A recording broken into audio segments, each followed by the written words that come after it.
Assalamualaikum warahmatullahi wabarakatuh. Di kesempatan kali ini saya akan memaparkan kebudayaan Islam pada masa Khulafaur Rasyidin. Khalifah yang pertama adalah Abu Bakar As-Siddiq, yang mana beliau memimpin selama 2 tahun, yaitu pada tahun 632 Masehi sampai tahun 634 Masehi. Di awal pemerintahannya, Abu Bakar dihadapkan kepada beberapa masalah internal, yaitu permasalahan munculnya suku-suku yang keluar dari Islam dan suku-suku yang enggan membayar zakat. Mereka berpikir bahwasanya apabila Rasulullah wafat, maka berakhir pula agama Islam. Kemudian juga muncul beberapa orang yang mengaku sebagai nabi-nabi palsu. Oleh karena itu, untuk menumpas mereka, Abu Bakar mengambil tindakan tegas dengan mengirim Khalid bin Walid untuk melawan dan memerangi kaum tersebut. Metode dakwah yang dilakukan oleh Abu Bakar yaitu metode dakwah bilhal, yaitu mendirikan Baitul Mal dan majelis-majelis pendidikan, dan juga metode dakwah bilyat, yaitu menggunakan ketegasan yang dibuktikan dengan ketegasan Abu Bakar dalam menumpas dan memerangi umat yang enggan membayar zakat. Selain itu juga Abu Bakar menggunakan metode dakwah bilisan, yang mana dibuktikan saat pembaiatan beliau meminta kepada seluruh umat muslim untuk membantunya dalam pemerintahan dan mengingatkannya apabila ia ada kesalahan.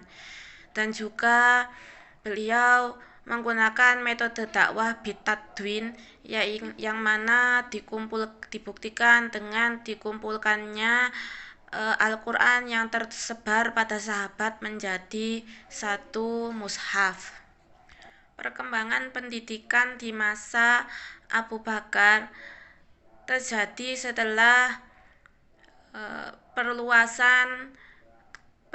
perluasan wilayah Islam ke daerah-daerah penaklukan, di mana di situ terjadi kontak antara umat muslim dan bangsa di luar Islam, dan disitulah terjadi pertukaran ilmu pengetahuan, serta didirikan lembaga kutab yang mengajari anak-anak untuk membaca dan tulis bahasa Arab.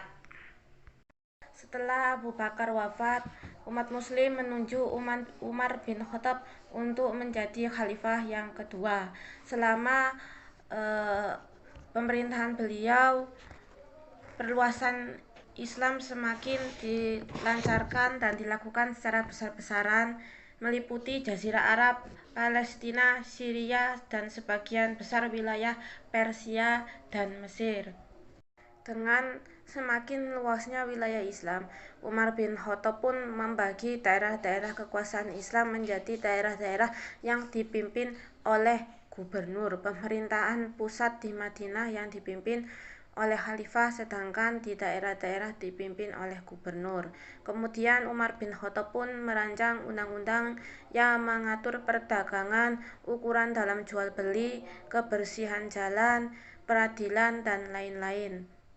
Umar bin Khattab wafat setelah 10 tahun kepemimpinannya, dikarenakan pada sholat subuh ia diserang oleh seorang budak dari Persia yang bernama Abu Lu'lu'ah.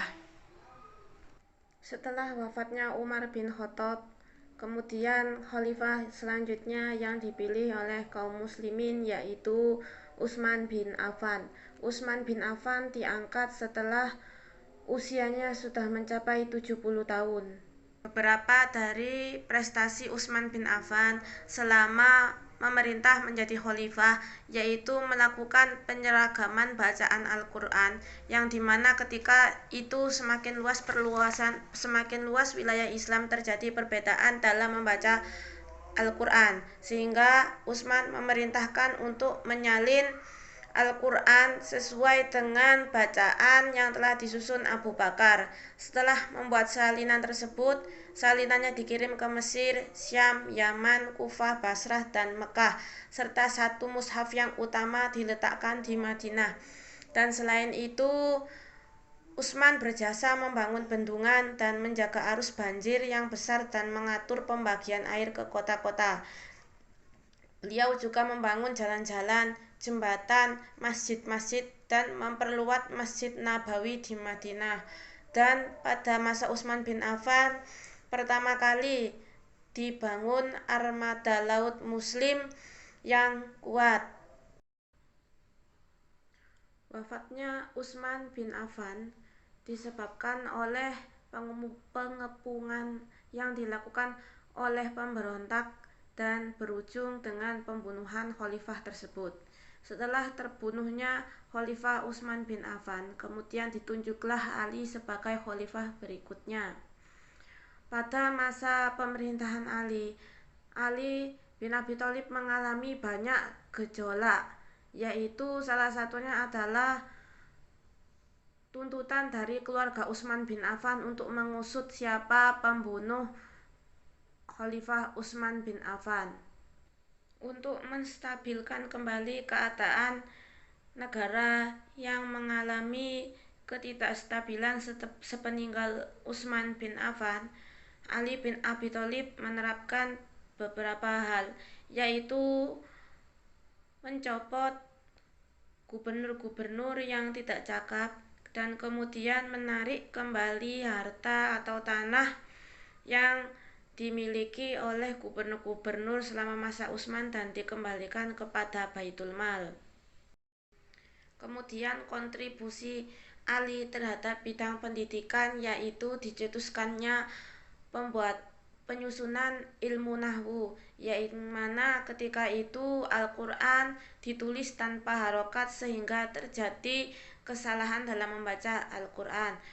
Oleh karena itu, dengan bantuan Abu Aswad Ad-Duwali, Ali bin Abi Thalib mulai merangkai ilmu baca tulis Al-Quran, yaitu ilmu nahwu. Demikian yang bisa saya paparkan mengenai masa pemerintahan Khulafaur Rasyidin. Kurang lebihnya mohon maaf. Wassalamualaikum warahmatullahi wabarakatuh.